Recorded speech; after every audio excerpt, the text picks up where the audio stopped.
Baik, saya langsung ya supaya tidak terjeda dan feel-nya bisa didapatkan. Saya ingin cerita sedikit Mas. Satu kali di awal saya pulang ke Indonesia dan saya kemudian mengajar di Bekasi. Ada satu pengajian ibu-ibu perempuan khusus untuk perempuan di hari Kamis. Saat terselenggara itu, satu kajian pertama full, kajian kedua tiba-tiba satu orang tidak ada. Kemudian di belakang, menarik ya, mulai menangis. Saya tanya kenapa di belakang menangis. Ibu itu menjawab, Ustadz, si Fulana tidak bisa bersama kita karena sedang berjuang sakit. Mohon doa. Baik, saya bilang kita doakan setelah selesai kajian ya.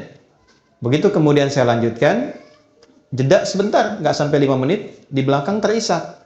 Saya tanya kenapa Bu? Ternyata yang tadi kita akan doakan sudah meninggal dunia. Inna lillahi wa inna ilaihi raji'un. Baik. Setelah itu singkatnya, malam kami datang takziah. Anda tahu apa yang terjadi? Ibu dan Bapak, teman-teman semua, luar biasanya. Beliau itu profesinya seorang pramugari.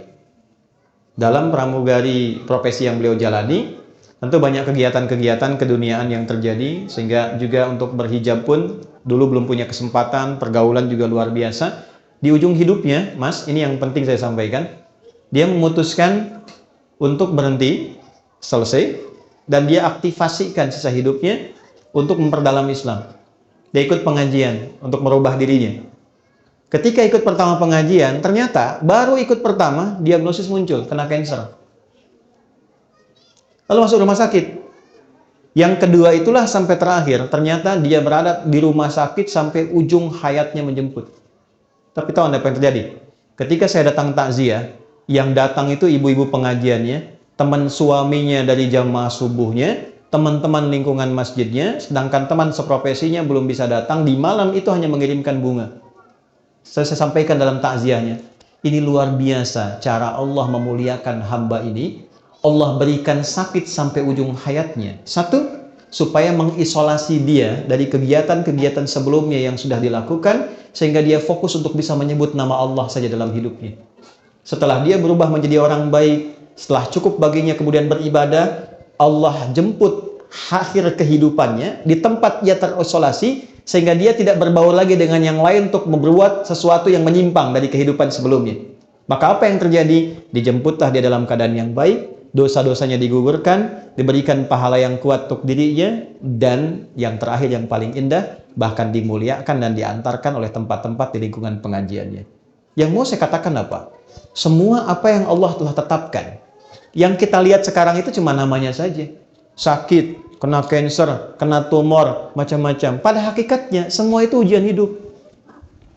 Oke? Satu dulu itu. Pada hakikatnya, semua itu ujian apa? Ujian hidup. Nah, semua bentuk ujian itu, apapun yang dialami, feel-nya pasti sama. Yang sakit misalnya, divonis dengan kanker. Yang baru dipecat dari, misalnya pekerjaannya. Sama-sama terasa, vonis itu kan menyakitkan kan? Sama-sama terasa nggak enak ya? Sama-sama terasa gelap kan? Substansinya sama, diuji dengan nama yang berbeda, tapi dengan rasa yang serupa. Semua kita dalam hidup akan mengalami peristiwa-peristiwa ujian-ujian itu dengan dua tujuan. Satu, ini yang saya ingin maksudkan. Nanti saya kembalikan ke Quran surah kedua ayat 286. Satu, supaya dalam perjalanan hidup itu, satu, kita bisa kenal Allah. Ini. Semua yang kita alami itu tujuan akhirnya untuk mengenal Allah. Anda belajar sepintar apapun, tujuan Anda diberi ilmu sampai sedemikian pintar supaya kenal Tuhan. Makanya disebutnya ilmun, ain lam mim, ketika dikerjakan jadi amal, ain mim lam, objeknya alam, ain alif lam. Ain alif lam, alam itu artinya tanda dalam bahasa Arab, tanda yang mengenalkan pada Tuhan. Kalau dijamakkan jadi alamin. Kita declare dalam salat alhamdulillahi rabbil alamin. Nah, sebanyak-banyaknya ilmu itu untuk kenal Tuhan. Sampai kalau lihat langit itu kita tahu, oh betapa indahnya Allah menciptakan ini. Begitu lihat lautan, betapa luar biasanya Allah menciptakan ini. Kalau cuma kita sampai hanya menyimpulkan lautnya bagus, bintangnya bagus, itu baru luarnya. Belum sampai ke titik ilmunya. Itu ada di Quran, surah ketiga ayat 190 sampai dengan ayat 200-nya. Nah, dari kita mulai menapaki hidup, tujuan terbesarnya kenal Tuhan. Anda kerja sampai kaya, sampai punya harta dan sebagainya. Silahkan. Tapi kalau sampai banyak harta nggak kenal Allah, ada sesuatu yang salah dalam episode kehidupan itu. Nah, ada orang-orang yang dikenalkan lewat sifat sukacita, suka. Hal-hal yang cenderung disukai. Dan bercita-cita untuk mendapatkan itu. Pintar, kaya, punya kedudukan. Ujungnya apa? Kenal Tuhan. Gimana caranya dengan harta itu kita dekat dengan Allah? Gimana caranya dengan kedudukan kita dekat dengan Allah? Ini konsepsinya ada di Nabi Sulaiman misalnya. Ketika dipuji, Anda begitu hebat bisa menaklukkan awan dan sebagainya. Apa jawab beliau? Hadza min fadli rabbi liyabluwani aashkuru am akfur. Ini keutamaan yang Tuhan titipkan pada saya hanya untuk menguji secara konseptual apakah saya kenal Allah atau tidak. Mengenal Allah dengan sifat sukacita disebut dengan syukur namanya. Oke? Jadi syukur itu bukan sekedar mengucapkan alhamdulillah di lisan kita dari nikmat yang kita terima. Syukur itu bagaimana kita mengolah nikmat yang Allah kasih kepada kita untuk menggunakan nikmat itu supaya lebih kenal dan dekat dengan Allah. Disitulah baru terasa nikmatnya punya Tuhan. Apa fungsi mata? Bukan, kalau cuma sekedar melihat, hewan juga melihat. Ayam melihat, kambing melihat. Mata kita ditugaskan untuk melihat yang baik-baik. Bagaimana taunya yang dilihat baik? Pelajari ketentuan Tuhan. Baru terasa punya Tuhan ketika dipraktekkan ketentuan itu. Kata Allah, jangan lihat, dipalingkan. Baru kita merasa iman kepada Allah. Kalau nggak pernah kita ikuti, kita nggak merasa punya Tuhan. Makanya yang sudah beriman, sudah berislam, kan nggak semua bisa dilihat. Ya kan? Anda keluar, lihat reklame di luar, ada tampilan postur yang tidak boleh dilihat. Kan Anda palingkan kan? Lalu lisan Anda berkata, astagfirullah, nama Allah disebut. Dan tidak ada yang terlambat. Matanya tetap, lisannya istighfar. Astagfirullah. Nggak begitu. Ya kan? Nah, disitulah baru terasa nikmatnya punya Tuhan. Itu satu. Ya, yang kedua, ada ujian yang kedua terasanya duka. Nih. Secara konseptual, apa yang diberikan? Ya, Allah kasih contoh. Misal, ujian pertamanya sakit. Anda sebut sakit tadi. Tahu Nabi Ayub kan? Oke, Nabi Ayub dengan kita soleh mana? Nabi Ayub. Beliau Nabi, kita bukan. Pernah nggak berbuat maksiat Nabi Ayub? Tidak. Salah apa Nabi Ayub sampai diuji dengan penyakit yang dideskripsikan dalam Al-Quran? Penyakit itu tidak akan pernah dialami orang setelahnya dan tidak pernah dialami orang sebelumnya. Tidak akan pernah dialami orang setelahnya dan tidak pernah dirasakan orang sebelumnya. Artinya spesial, betul-betul sakit. Nabi loh, sakit. Dan untuk menuju sakit itu ada dua proses dulu. Hari pertama, semua aset beliau itu habis semua. Beliau itu orang kaya, yang kaya luar biasa. Ternaknya banyak, kebunnya banyak. Hari pertama, satu hari, ternaknya mati semua, kebunnya terbakar. Ya, apa yang terjadi? Malah makin meningkat ibadahnya.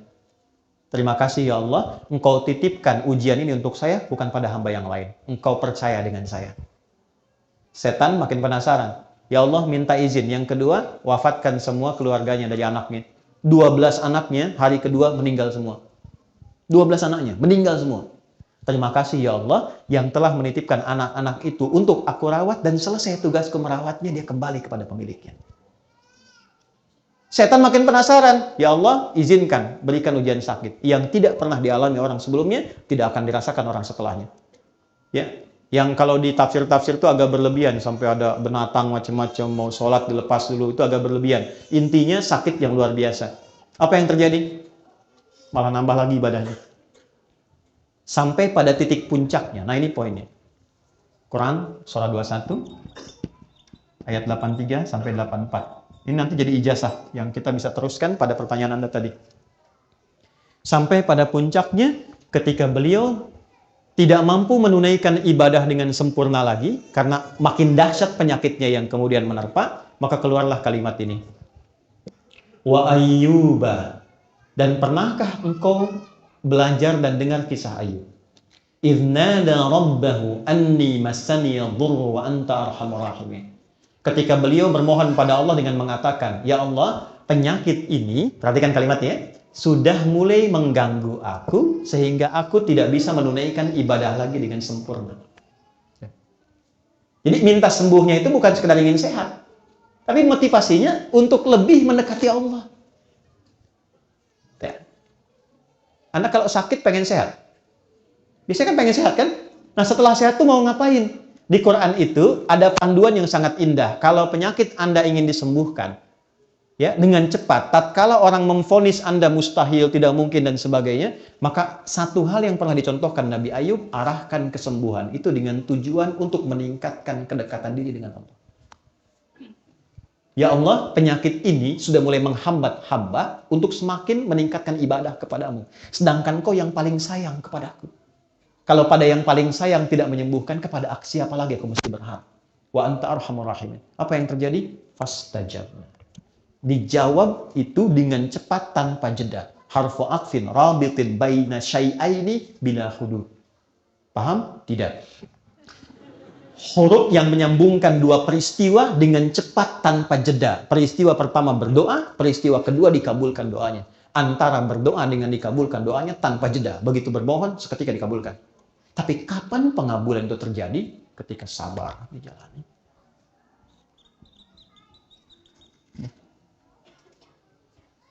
Istrinya berkata begini, Papa, kalau bahasa kita ya, Papa kan Nabi, Rasul. Minta aja sama Allah sembuh. Nggak minta kaya, minta sembuh, pasti dikabulkan.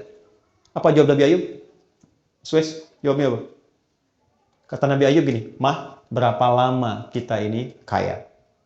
Ada riwayat mengatakan 70 tahun, ada riwayat mengatakan 20 tahun. Berapa lama kita sehat? 20 tahun. Berapa lama kita diuji sakit? 15 tahun. Nanti sajalah saat sakitnya sama dengan ujian sehatnya. Selama 20 tahun, baru aku minta kepada Allah. Aku malu diuji sehat 20 tahun, diuji keberkahan 20 tahun, baru diuji sakit, sabarnya belum optimal, aku sudah minta kepada Allah. Nanti saja, kalau sudah sama ujian sakit dengan sehatnya, baru aku minta. Tapi ini bukan level yang kita harus tiru gitu kan? Tidak, bukan begitu maksudnya. Saya ingin tunjukkan bagaimana beliau mengelola implementasi sabar dalam kehidupan.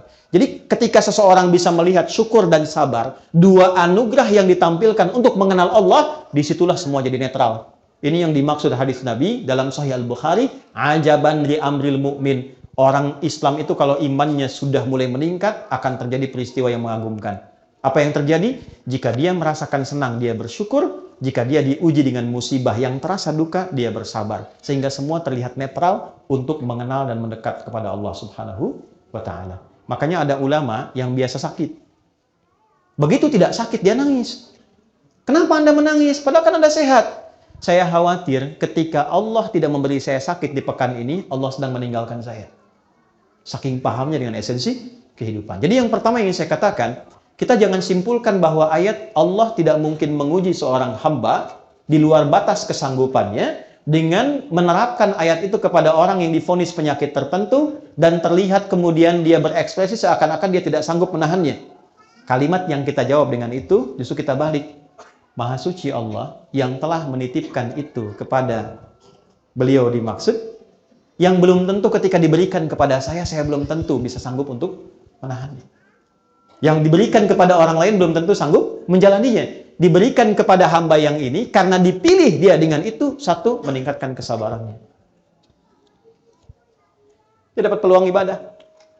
Jadi kalau Anda menghadapi apapun, persepsikan itu dalam bahasa Quran, satu, sebagai peluang ibadah untuk mengenal dan mendekat kepada Allah dengan apa yang khusus diberikan pada kita, bukan pada orang lain. Ini mahal loh. Di situ kita sering berdoa kan? Di situ kita sering sebut namanya. Berapa banyak yang dinilai? Di situ kita simpulkan untuk kreatif, menjalani hidup dengan baik. Di situ kita simpulkan untuk tidak memanfaatkan waktu dengan baik, tidak sia-sia lagi. Mahal. Yang belum tentu kita dapatkan itu pada situasi yang orang sebut dengan kata-kata dia sehat. Jadi pada akhirnya, sakit dan sehat itu hanya titipan dari Allah untuk semakin meningkatkan ibadah kita kepada-Nya. Bagian pertama ini.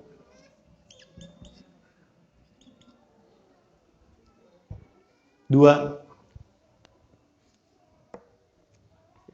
Sebentar, maksudnya yang kedua, ini kan saya jawab dua. Di satu bagian, jadi satu bagian yang pertama, saya kembalikan.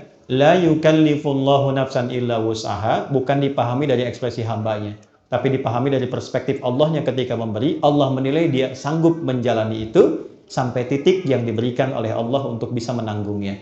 Adapun yang didapatkan dari situ adalah hikmah.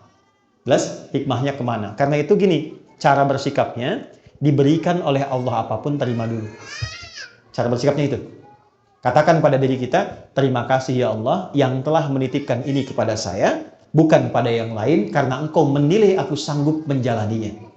Setelah itu yang kedua, kenali Allah dengan petunjuk-petunjuk yang diberikan kepada kita lewat pemberian itu. Jadi kalau sakit, belajar hikmahnya tentang ayat-ayat sakit. Jangan Anda sakit, belajar yang dikaji tentang ayat-ayat bisnis. Nggak nyambung.